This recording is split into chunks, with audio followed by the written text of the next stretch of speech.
Beaucoup parmi nous fournissons des efforts au quotidien et travaillons très dur, mais ne parvenons pas à atteindre nos objectifs. Tout simplement parce qu'il y a des notions fondamentales d'éducation financière que nous n'avons pas maîtrisées. Celle de pouvoir attirer l'argent vers nous.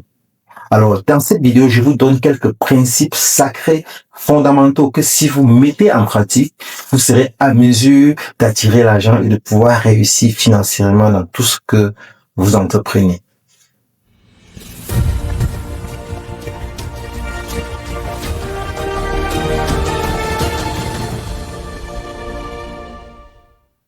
Bonjour les amis et bienvenue sur votre chaîne Réussite, la chaîne qui vous permet d'apprendre, d'entreprendre et de réussir.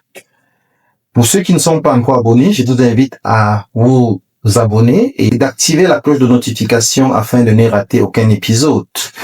Pour ceux qui ne me connaissent pas, je suis David Wafo, entrepreneur multisectoriel. Alors dans cette vidéo, je vous parle des techniques qui peuvent vous permettre d'attirer l'argent dans tout ce que vous faites dans votre vie et de pouvoir être épanoui financièrement. Alors la première technique, c'est quoi? C'est qu'il faut avoir une grande vision pour l'argent. Alors dans son livre Think and Grow Rich, Napoléon Hill nous parle de ça. Il nous dit, pour pouvoir attirer l'argent vers nous, nous devons avoir une idée précise de ce que nous voulons. Quand nous avons des projets financiers, nous devons pouvoir les chiffrer. Je ne peux pas dire, par exemple, j'ai pour ambition d'être très riche, j'aimerais avoir beaucoup d'argent l'année prochaine, sans pourtant savoir combien est-ce que nous voulons et ce que nous voulons faire avec cet argent. Alors donc, il est plus sage de dire, par exemple, d'ici la fin de l'année prochaine, il me faut avoir, par exemple, 10 millions de francs CFA, je prends un exemple, ou alors 20 000 $. Alors, quand je l'ai dit, la prochaine question que je me pose, c'est comment je fais pour avoir les 10 millions de francs CFA ou les 20 $ d'ici la fin de l'année prochaine. Et du moment où tu te poses la question, tu commences à travailler sur les stratégies réalistes te permettant de pouvoir atteindre cet objectif-là. Contrairement à celui qui aurait simplement dit non, il me faudra avoir beaucoup d'argent. Là, beaucoup d'argent, ça ne veut rien dire, c'est insignifiant et ça ne te permet de mettre aucune fondation crédible ou réaliste pour pouvoir atteindre cet objectif-là. Donc, la deuxième stratégie pour attirer l'argent de vous, c'est quoi? C'est les croyances que vous avez vis-à-vis de l'argent. Alors, si vous croyez que l'argent c'est quelque chose de mauvais, si vous croyez que les riches sont des personnes mauvaises, naturellement, vous n'allez jamais être riche, vous n'allez pouvoir attirer l'argent vers vous. Donc, il faut avoir de bonnes pensées vis-à-vis de l'argent et ce n'est que en faisant ainsi que vous allez être capable d'avoir l'argent qui vient vers vous. Alors, la troisième stratégie, c'est quoi? C'est qu'il faut vous entourer des gens objectifs, des gens ambitieux, des gens qui rêvent grand. Il faut avoir un réseau riche.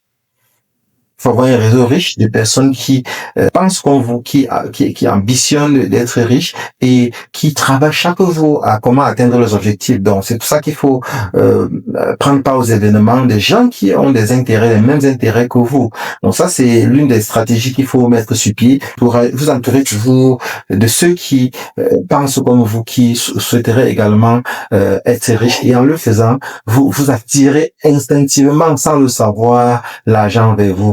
Donc, une autre stratégie pour pouvoir attirer l'argent, c'est quoi? C'est de développer de nouvelles compétences, des compétences rares.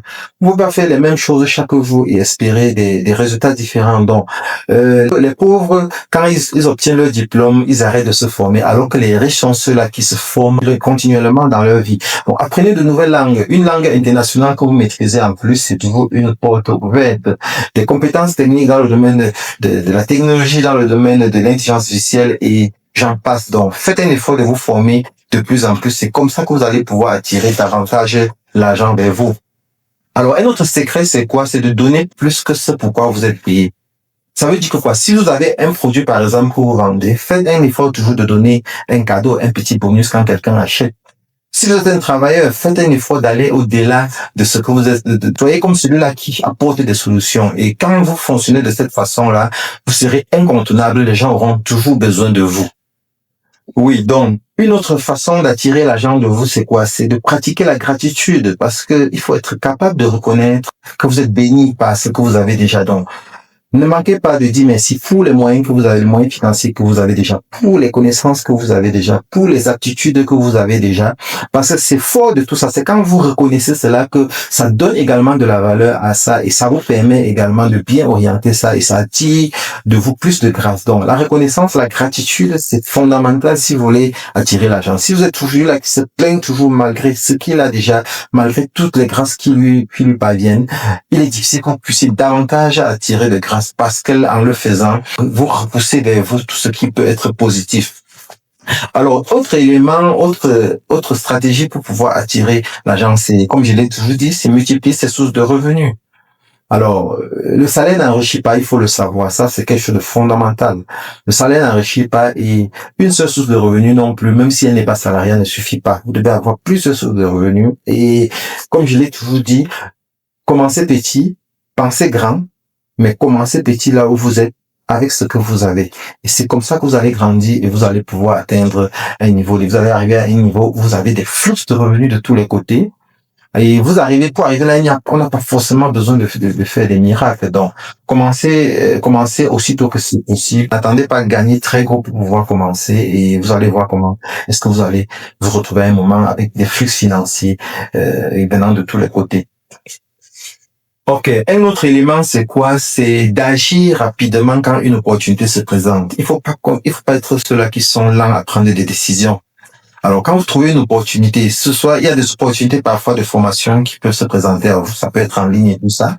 Et on va vous dire, bon, voilà une réduction de 50% si vous prenez la formation tout de suite. Le plus souvent, il faut passer à l'action. Si c'est une formation qui peut vous être utile, à laquelle vous avez souhaité participer pendant très longtemps, passez à l'action, n'attendez pas.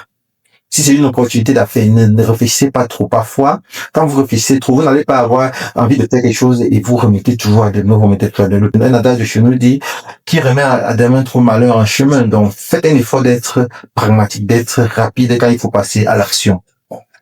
Alors, maintenant, une autre chose, c'est quoi? C'est la discipline financière.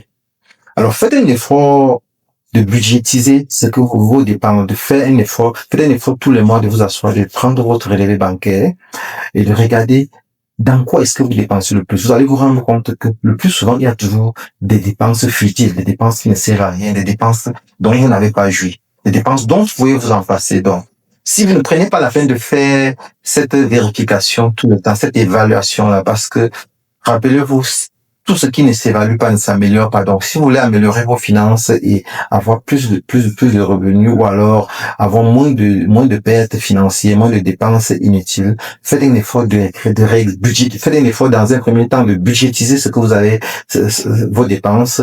Donc, ça vous permet de savoir que bon, ce mois-ci, j'alloue tel montant pour telle dépense précise et tout ça.